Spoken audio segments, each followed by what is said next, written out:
Hey, what's up guys? Welcome back. Check out this Crusty Kawasaki F7 175.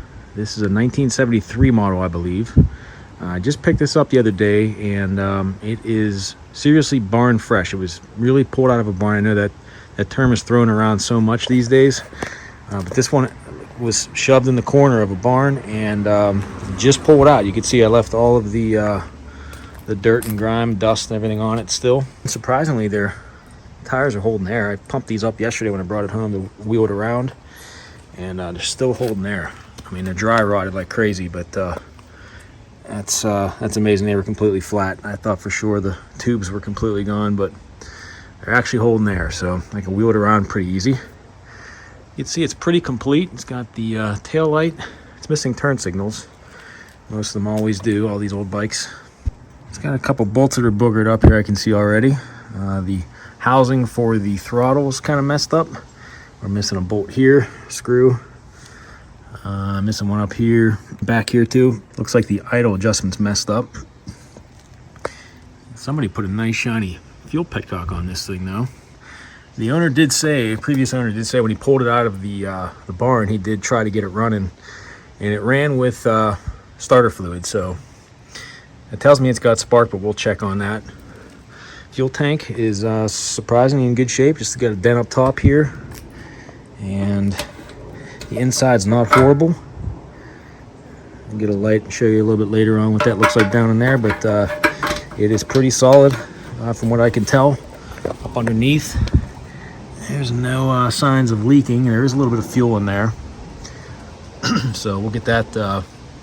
We'll address that and get it cleared out once we make sure that it has spark and all that good stuff. We got a little bit of an oil leak down here somewhere, although that could just be the blow by out of the exhaust making its way down below here too. Front end, same thing, holding air surprisingly. This is extremely crusty. Looks like we got a fork seal that's leaking on this side.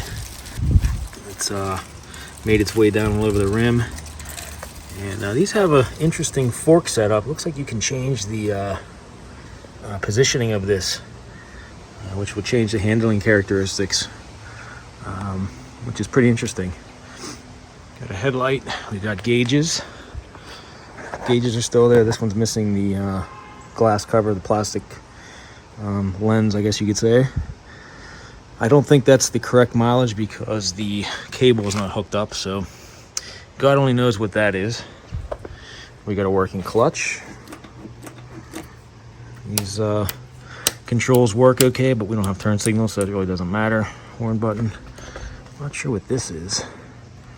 Is that a choke? I'll have to follow that down and see. I'm assuming it's probably a choke. That's cool. Luckily, we got a key in the ignition here that actually turns. Throttle is not stuck, however it does not return. Kill switch. Front brake's not locked up. Rear brake's not locked up. So we got a lot of stuff going for it already here. So we mainly just making sure everything's mechanically sound with that motor, and we'll get her cleaned up. We got some chopped up wiring here. That should make for a fun time. Hopefully that's just for the lighting and not the ignition. We'll find out. It's got an interesting, I don't know what this is. I don't know if this is supposed to be connected, and that kind of keeps the shifter from getting bent. I know a lot of guys are safety wiring. At least I've seen that on modern bikes. A trick you could do to safety wire the shifter to the frame so it won't bend that off, rip it off if you hit something. So I'm wondering if that's what that's supposed to be there. It's interesting. Exhaust is complete. It's not rusted. Not rusted out at least. The rubber foot pegs. Oh, and check this out too. This is cool. So I guess it was last inspected in October of '73. That's the last time this thing was road legal. That's crazy. That's pretty cool though. It's got a massive rear sprocket. Looks like the chain's kind of, we have the wrong style chain on there. It looks like it's riding up on there, almost like it's a, I don't know if it's a 520 chain or what. Might be too big for that sprocket, but we'll address that later. Got, I wanted to see the toolkit actually does have tools in here still, I think. Let me get my hand on this so I can open this up. This thing actually has tools still in there. It's always cool to find on these old bikes. Let's see what we got here. Oh yeah, like all of the wrenches that would have came in a toolkit with this thing are here. A little rusty, but that's cool that they're there. Engine does turn over nice and smooth, and it feels like it's got decent compression. We're not going to do that too much though until we get some oil down the spark plug hole. Like I said, this thing's been sitting for at least, he said he thinks for at least 40 years. So I'm sure it was used as a dirt bike for a little while whenever that ran out. But he said around early 80s, mid 80s maybe is the last time it was out. Got the oil injection. Let's see if we can get this seat open. Oh wow, okay. Battery goes here, of course. Looks like we're missing an air filter. Yeah, seat pan's in decent shape. A little bit of surface rust, nothing crazy. And what is this? We have everything in here. Oop, that's ripping.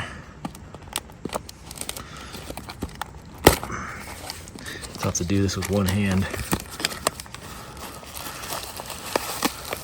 Oh, we got a spark plug in there. What's in here? Oh, master link. Okay. Well, he was prepared for working on things on the trail. That's cool. Nothing else in there. Yeah, just a spark plug. Cool.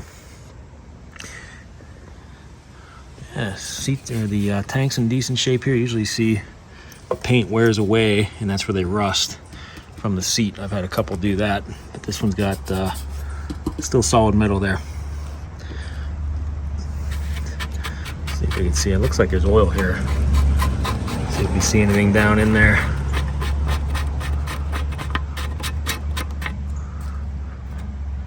Oh yeah, we got oil in there. Cool. You have to make sure the pump works and go through all that. But I think first is I'm going to give this thing a nice power wash. Be careful not to blow this off. I want to keep that on there. That's really cool. Give it a degrease. You can see a lot of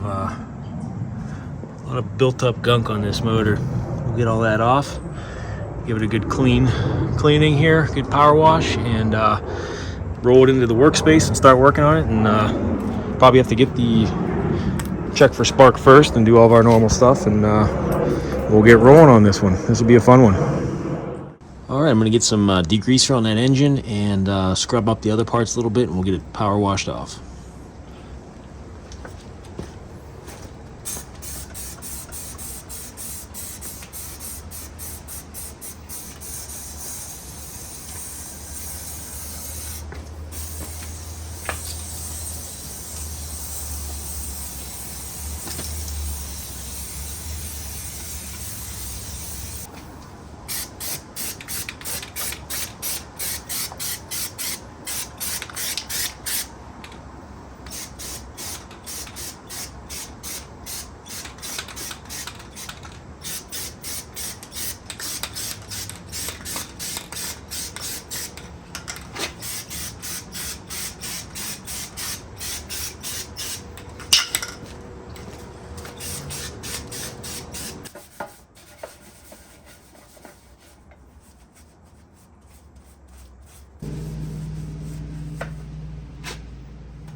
Okay, well, we got her back inside. It came pretty clean here, as you can see. The chrome is actually in really good shape still. There's a little bit of crust left over on there, just petrified grease.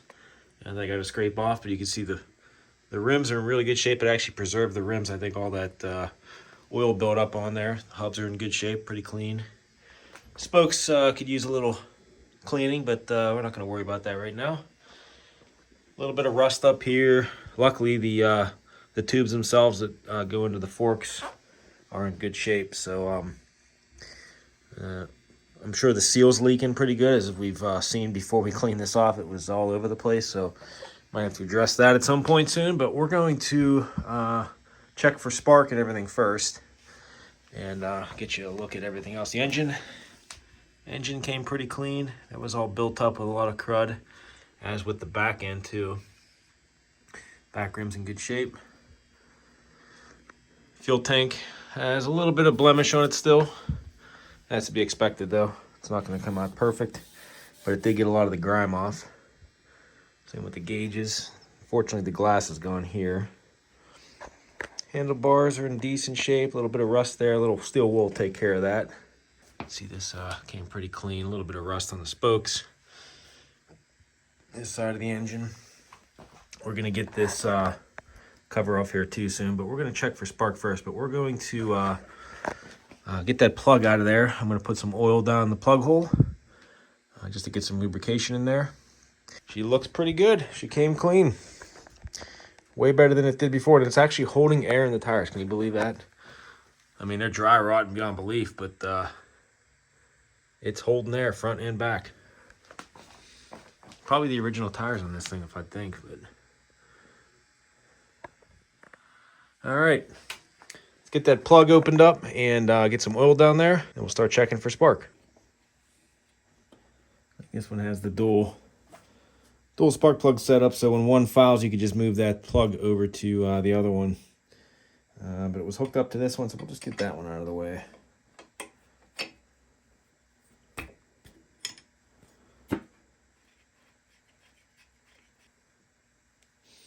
It's pretty wet. I wonder if the previous owner might have sprayed some stuff down there when he was trying to start it, or even lubed it up too. So that's a good sign. It's wet. I'm just gonna put some PB blaster down in there.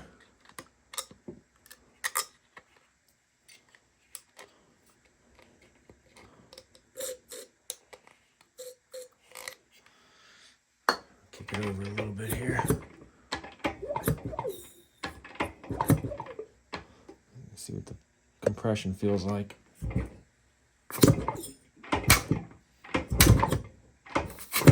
Yeah, it's blowing my finger off there, so that's pretty promising. All right. Let me say we hook up the plug back on there. I'm going to clean that off first. We'll hook it up, and we're going to see if we get any spark. We clean that up a little bit. This plug's a B9HS NGK. I don't know if that's the correct one for this. We're going to have to look that up. But it was in there, so we're just going to see if it will actually spark here. All right, I'm going to get this underneath the tank a little bit so we get some light off of there. I'll get you zoomed in on it.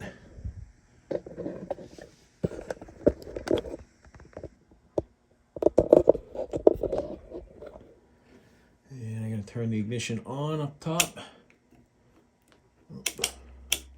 On position, and we are in the run position on the kill switch. All right, I'm just going to go by hand here and see what it does. Ooh, yeah. Beautiful. We got a nice blue spark on there. I'm not sure if it'll show blue on the camera, but we got a blue spark. All right. Good deal. I'm going to, we're going to take this side cover off to get to the carburetor. And I'm going to get this boot out of the way first. Looks like we're missing a couple bolts here. So we'll get this up out of the way. Pull this off, get the carburetor out, get a look at that. Make sure that's all cleaned up. And then we'll worry about cleaning out the intake system, the air box. And then we'll try firing it up. Okay, it looks like we just got these 3 screws right here. That should come straight off, and then that'll let us get to the boot there a little easier.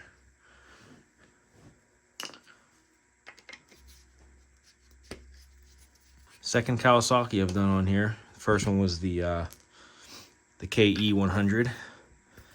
It's kind of funny. I picked this bike up right after I just got done with the KE, so I had two rotary valve Kawasaki's in a row. After years of going without any Kawasaki's on the channel, just because I could never find decent ones around me, they start showing up. Oh, I gotta get that out of the way first.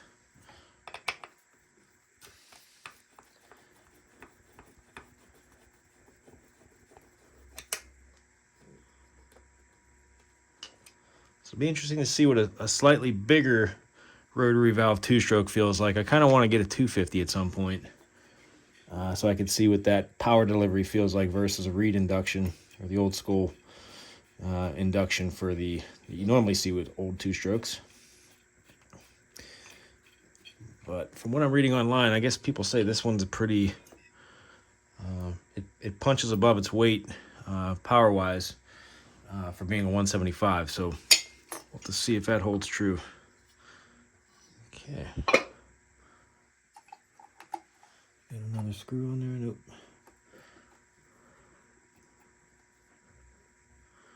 Like we got a fuel inlet right here. Get that up out of the way. There it is. Huh. There's no clamp on this one. I wonder if there's supposed to be a band or something that goes around that. It just kind of slips on there. Or maybe it's just the case or the side case here that pushes on it. Or I guess that couldn't be the case because it wouldn't allow air into the carburetor. So I don't know if that just sits on there or what. I'll have to look at the part schematics and see if there's something that's supposed to fasten that to there, because that kind of just popped right off. All right, so that's not fuel inlet. I guess that's just a ventilation tube. This one here is, where does that go? Looks like, I'm not sure where this one goes to. It looks like it goes back up underneath the air intake up top, and then right over here. It looks like that might be where that's going. Another maybe ventilation. I don't know. Okay, so we're gonna try to unscrew this here, and hopefully this will all just pop off and take the slide with it and get out of the way so we can get the carb at it.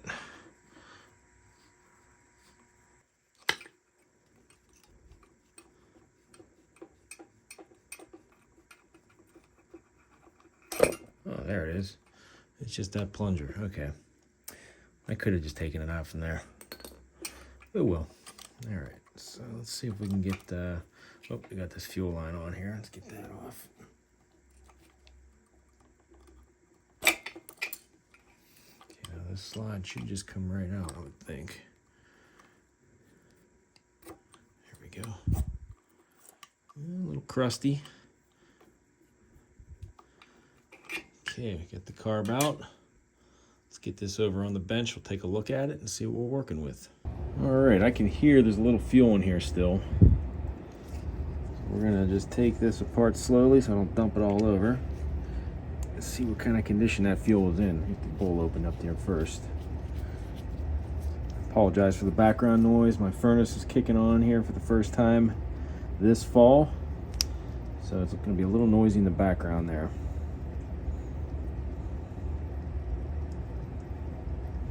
We've had pretty warm weather here in October in Pennsylvania. So it was due. We're due for cold weather.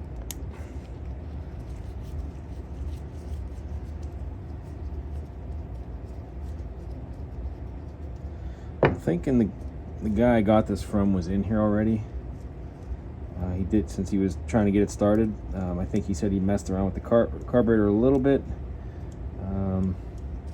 I just don't know how far he went, if he just took the bowl off and cleaned it off, or got the jets out too, or what. We're gonna find out. Yeah, that came off pretty easy. It looks pretty filthy though. That fuel looks like creek water. I don't know that he cleaned out the fuel tank, because I think he was running it right from the fuel tank. So that explains why that's pretty crusty looking. Dump that. Oh yeah. Well, at least it's not gel in there.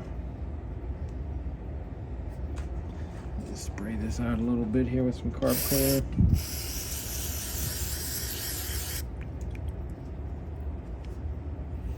Yeah, it's not horrible. Just real dirty fuel. Float's not stuck. Needle. Let's see what the needle does. Get this on an angle so you can see it. Yeah, there it is. Okay. Float needle's not stuck.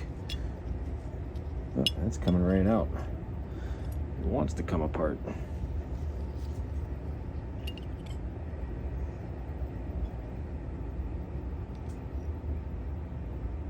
Okay. Alright, I'm going to try to get that pilot jet out. It looks like that O-ring's in pretty decent shape too. It sits right down in there. Okay, cool. Yeah, he had this apart. It's coming apart way too easy.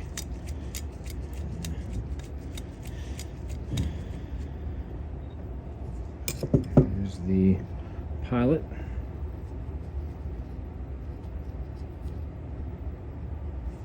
See if we can see through it.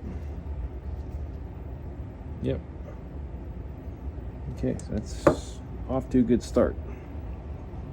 Let's get that main jet off next.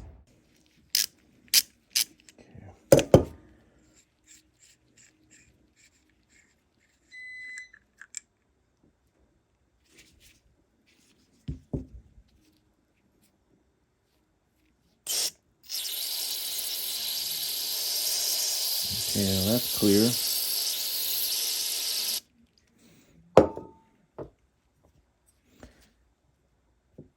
Down off to the side.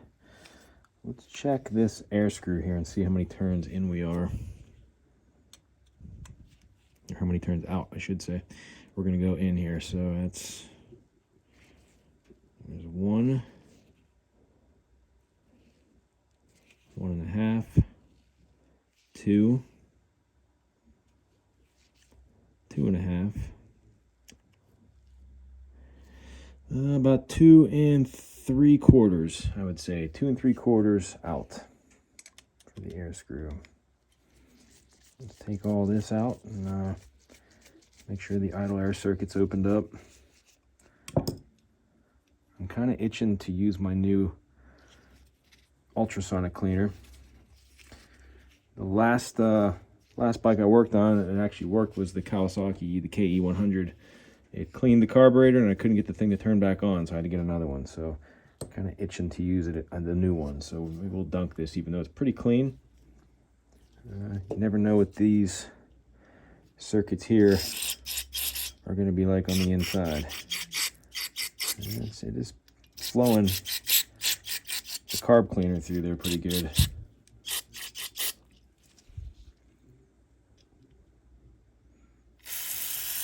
But it's not going to hurt. We're going to use the new ultrasonic and we're going to dunk all this. All right, here she is. It's just another Kendall. These things seem to work pretty good.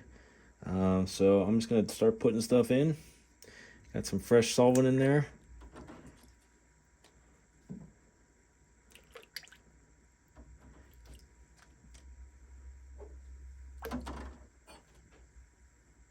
The jets. Let's see if the floats actually float. I didn't hear any fluid in the float either, which is a plus. Okay, let's throw this on. Looks like 80. Okay, let's turn the time up. We'll let that run. We'll let it run an hour. Car is not in horrible shape. And ready for ultrasonic. Okay, this thing's all finished up. Let's see what we got now. Making a mess. Well, the float's still floating. That's good.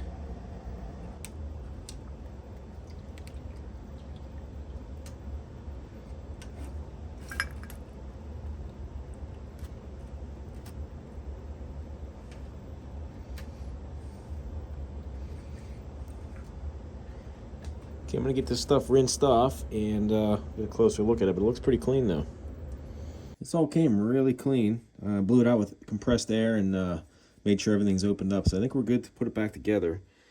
You can see the main jet here came really clean. Pilot's opened up. So I'm going to start reassembly here.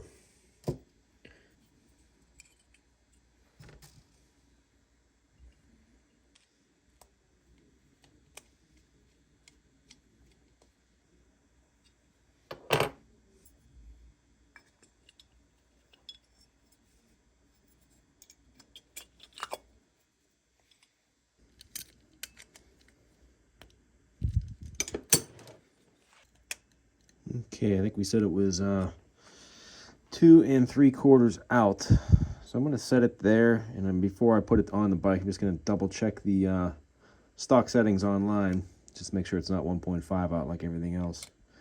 But we'll put it back to where we found it for now. There's 1, 2, 2.5, and 1/4. Okay, we are ready to go back on the bike. So before I put the carburetor on, I'm going to get the cover off for the oil pump and just get a look and see, make sure that's functional. Looks like we got oil in the line over here, but I'd like to be able to spin this over and just to confirm we're getting oil pushing through there. Looks like there's 2 screws that are holding this cover on, and they are both pretty buggered up. Looks like this one was chiseled off, so I put some penetrant oil on there, and let's see if I can get it off with just a regular screwdriver. This is a JIS screwdriver, in case anybody's wondering. But these are so messed up, they're not really any kind of, they're not JIS or standard or anything anymore. So we'll just see if we can get a grip on them and pull them out. That one's coming. The PB blaster work its way down on that. There we go. Okay. To see if I've got some screws that will fit in there to replace these, because these are pretty messed up.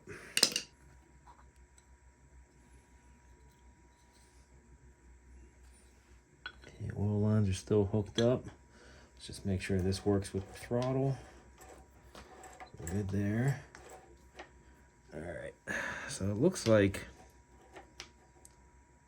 I'm gonna have to probably get the carburetor on just to make sure that the slide's hooked up and everything, and then we'll get this aligned.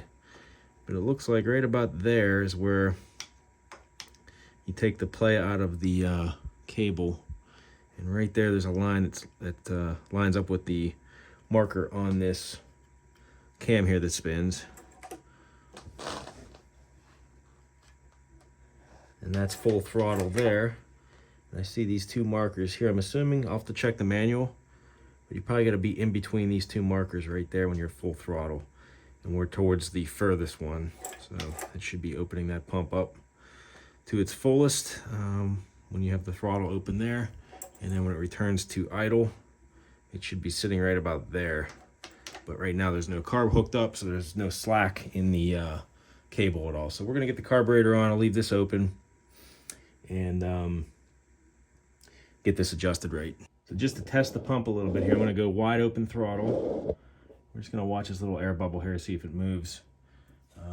Right now the throttle that's closed, full throttle there. I'm going to kick it over and we'll see if it's actually pushing anything through there. It looks like it is. Oh yeah.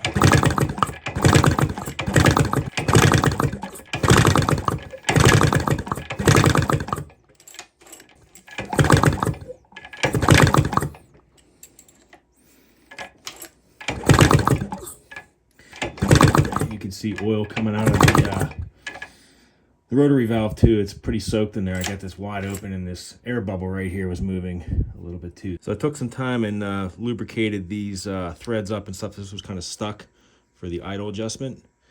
So it was pushed all the way down. I'm going to kind of bring it up just a little bit. We'll see what it looks like once we got it in the carburetor and adjust from there once we get it started.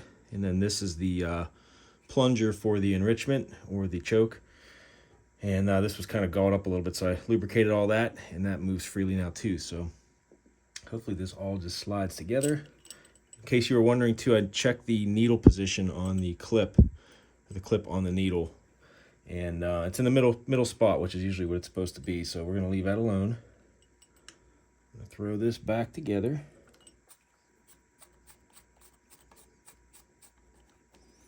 Make sure that's in its slot. There it is right there.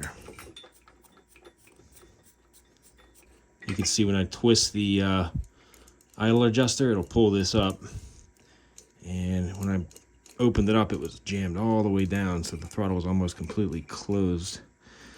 But you can still see some light through there. So I'm going to leave that down towards the bottom. I'm just going to lift it up a little bit so we can actually get it started.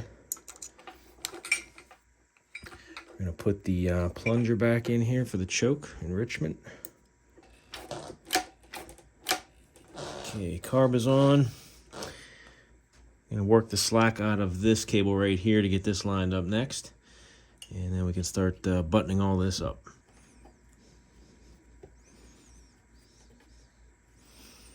Pulling the slack out of here, getting this line to match up right there. Just lock this down.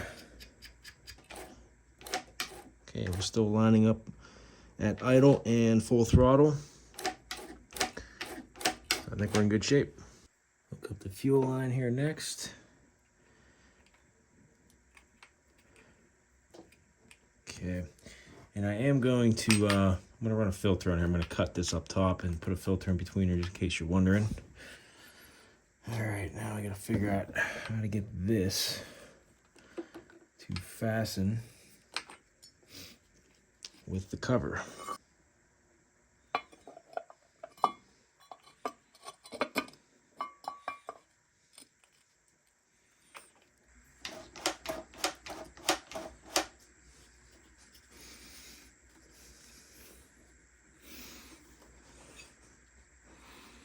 These bolt holes just do not want to line up.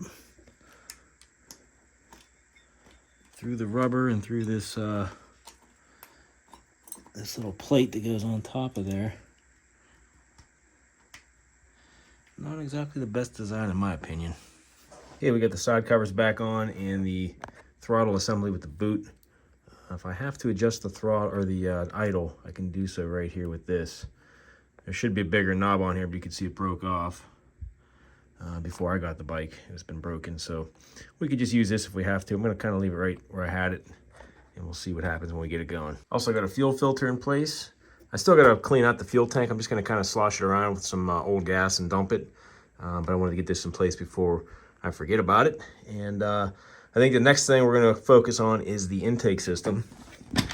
You know, this of course needs vacuumed out still. There's some junk at the bottom. But for the air filter cage, I could not find one online, so I'm just going to make one out of some metal screen. And I just cut up a piece of tubing that's going to use for the edge of it. And I'm just going to I'm going to hot glue it to it. I'm going to fold this around to shape the, it's kind of like an oval shaped filter that goes in here. So we're going to make it work because I cannot find one for the life of me online. At least the cage part, that's the part that's tough to find. I have filter material that I will use to make that filter up. So I got some measurements online of a picture I saw of the filter. It's going to kind of be in this shape. I have to do some modifications, probably a little more cutting too, but basically I'm just going to hot glue the tubing along here, stick it to the edge because it's kind of jagged edges, and then find a way to, I don't know if I'm going to overlap it and try to connect it like this, or try to cut it to make it exact and then connect it somehow. So I think first I might as well just glue this whole thing together because I can always cut it, cut off the excess.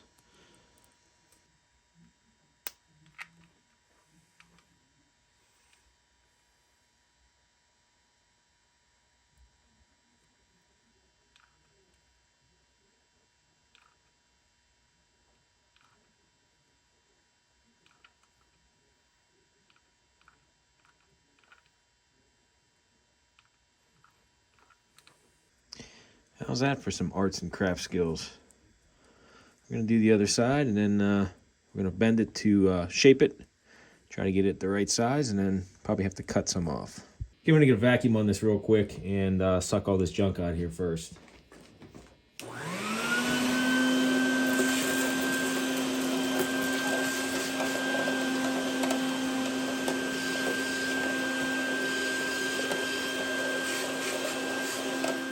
All right, this here's what I ended up with. The glue is kind of holding the seam together here. I put enough on there, so that's pretty robust. It's not coming apart. I can kind of form fit this to fit right inside of here. And it's a tight fit, but it's going to work. Covers up the hole, and once I get some foam on there, it will, let me show you. It's going to do its job here. I thought I had enough filter material, but I'm waiting for some to come in the mail, so I'm just going to throw this in here for now, and then once I get the foam, I'll be able to wrap it around there, and then we're good to go. Okay, next up, I'm going to get the fuel tank off. We're going to get some gas sloshing around in there, clean out what's inside, and still going to run this filter down here that I got hooked up, and just want to get it cleaned out enough so I can actually run fuel in the tank and not have to use an auxiliary tank for a first start. So, like I said, the inside of this is not in bad shape at all. So, let's just get it out, drain what's in it. You can hear there's still some old gas in here. So let's get that drained out, sloshed around, cleaned up, and just get that taken care of before we try to start it.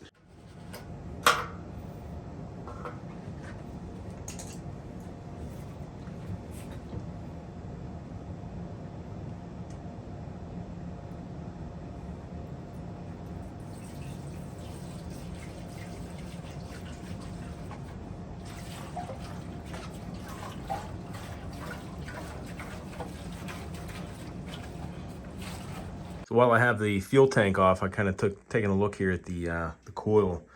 I was going to lube up some of these cables and stuff too, but it looks like the previous owner might have wrapped it in electrical tape to try to maybe waterproof it. I don't know. But I'm not going to mess with it because it is sparking the way it is, so we're going to leave it alone. I just thought that was interesting. We got the, like I said, I'm going to lube these cables up. Got the remote choke. This is the throttle and the oil pump cable. And we're almost ready to, I'm going to drain the oil next, I think, in the crankcase. The drain plug is right there. So we're going to get the crankcase oil out. I'm going to get this off here too. I got to figure out how much goes in here. There's no markings on the case that I could see. Sometimes it tells you cc's how much is supposed to go in there. So let me consult the internet for that, and we're going to crack open this bolt in the meantime. Get that old oil out.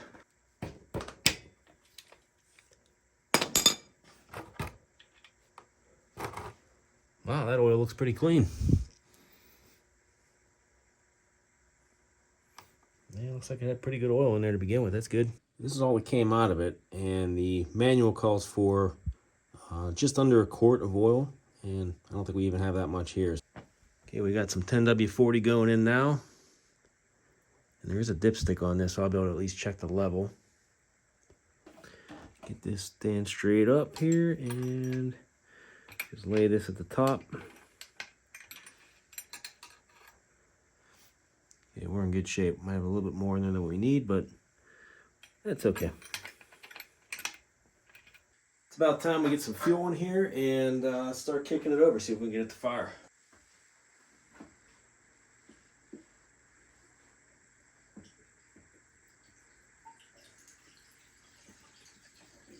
Okay, I'm going to turn on the petcock here, make sure we don't have any leaks. Make sure it doesn't overflow down here. So we're going to put this in the, let's put it in reserve because I didn't put a whole lot in there. Oh, look at that. It's already filtering junk out. Isn't that nice? Okay, we're on reserve. No gas leaking out of here yet.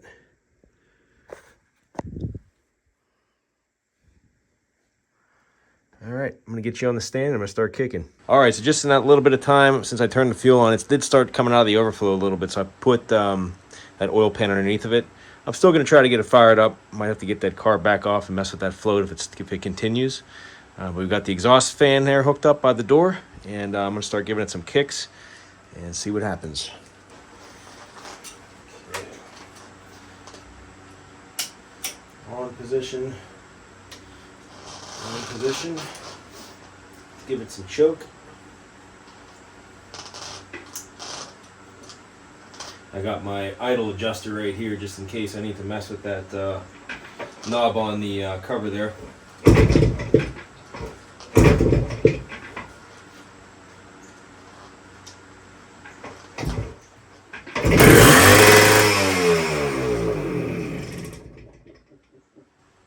Wow. Wow, okay. That was like full throttle. Throttle's not stuck. Let's see if I can turn down that idle adjuster. How much further I can go. It was already kind of down towards the bottom. Okay, let's try that. Set that right there. Maybe I shouldn't give it a choke. Let's see what happens.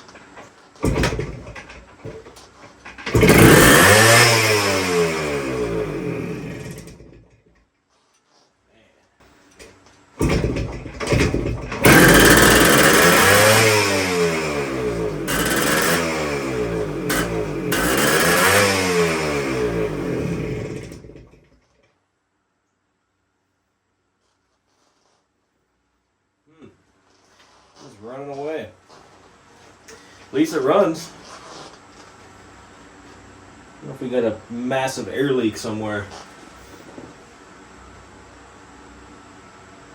I don't see any gas leaking out now, so.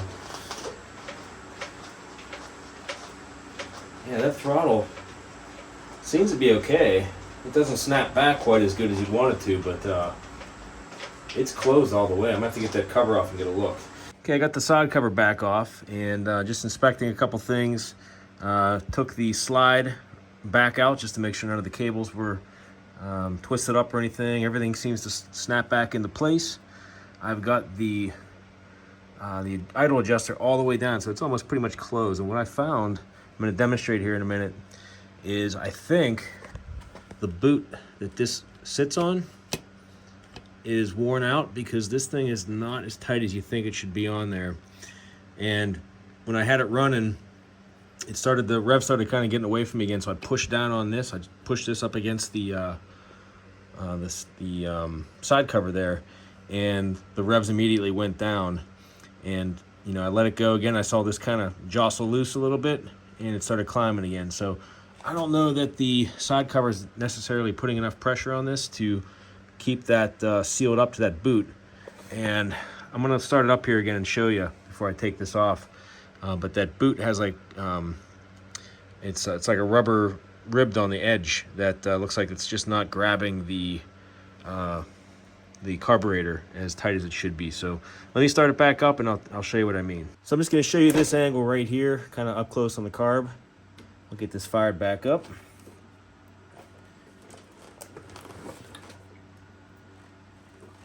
the gas back on. At least it stopped leaking fuel too, so that's good.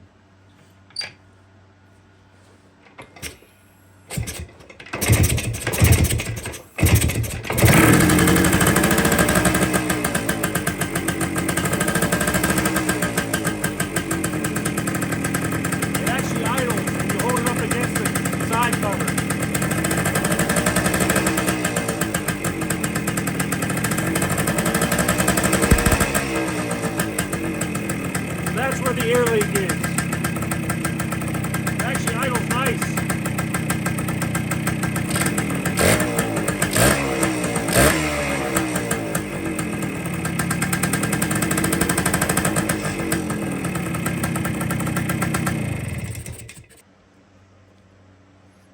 Okay, see if I could locate one of these online, or if this seems like it's got to be it, because look how loose that fits on there. I would think that has to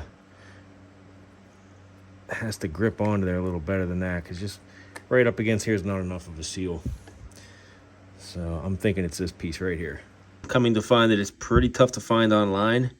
They don't make them anymore, obviously, and I think somebody was repopping them and making them themselves, but I'm having a hard time even finding that from what I'm gathering. I just kind of saw some mentions on it on a Facebook page for the F7s and stuff. So I think what I'm going to do, and I don't like doing this, just for the time being, is I cut a piece of bicycle inner tube, and it fits right over top of this, just right. And I think I might try to use this just as a temporary thing till I could find something online. We'll see how this works, but this fits around there perfectly. All right, so this is what I kind of came up with some use some black RTV and that bicycle tube on the outer edge of this. So that's on there pretty snug. I'm just going to put a little lubrication on here when I slip it into the carburetor, and that should slip into place quite nicely. The other thing, too, that I just noticed is there's supposed to be a little rubber bung on this that pushes up against the carburetor. It's missing. And I didn't realize that until I was asking questions on one of the Facebook groups for these bikes. Somebody mentioned these go missing pretty often, and I didn't even know that was supposed to be a bung there until I looked at the part schematics a little bit closer.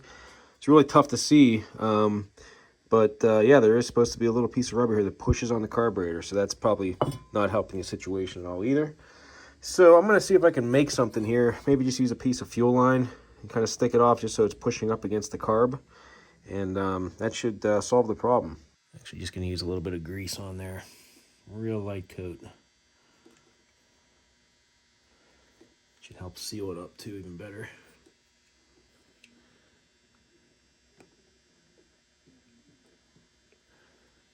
That went on nice and snug. You can already tell it's on there tighter than before. So I also made a little rubber bumper here for this, just out of some fuel line. If it's on there nice and snug. Might have to trim this down a little bit. We're going to size it up. I'll put this on, see if we need to, you know, cut this down so it'll seal. But that should do the trick there too. Just a piece of fuel line. Okay, I sealed that up. I think we're in good shape. Get the rest of this thrown together, and we'll try starting it back up and see what happens. Okay, we're going to try this again. I got the cover on. It seems a lot more snug now with the little rubber bumper on there. And the carb, I think, is more sealed up. So I think we're going to be good. Let's just see what happens here.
Well, she's idling now. Had to mess with that idle a little bit. I think the throttle is sticking a little bit. I don't know if you noticed the high idle. It hung a little bit before it came back down. And when I whipped the throttle, I can kind of feel there's a little bit, it's still open and then it closes. You know, it goes back to regular.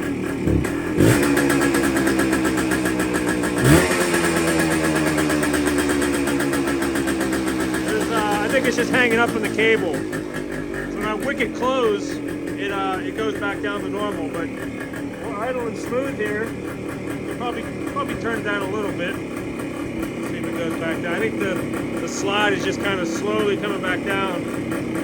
But this cable's a little bit goofed up. I'm gonna have to mess with that a little bit. Yeah, there we go. That's the idle speed we want.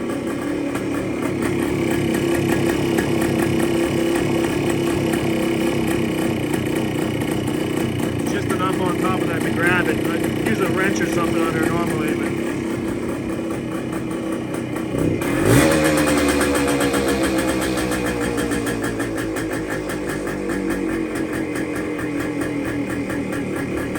yeah, I think be sure these cables are just a little bit still stiff.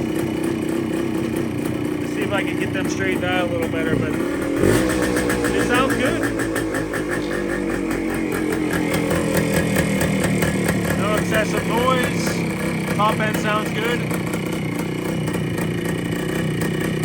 Idling nice.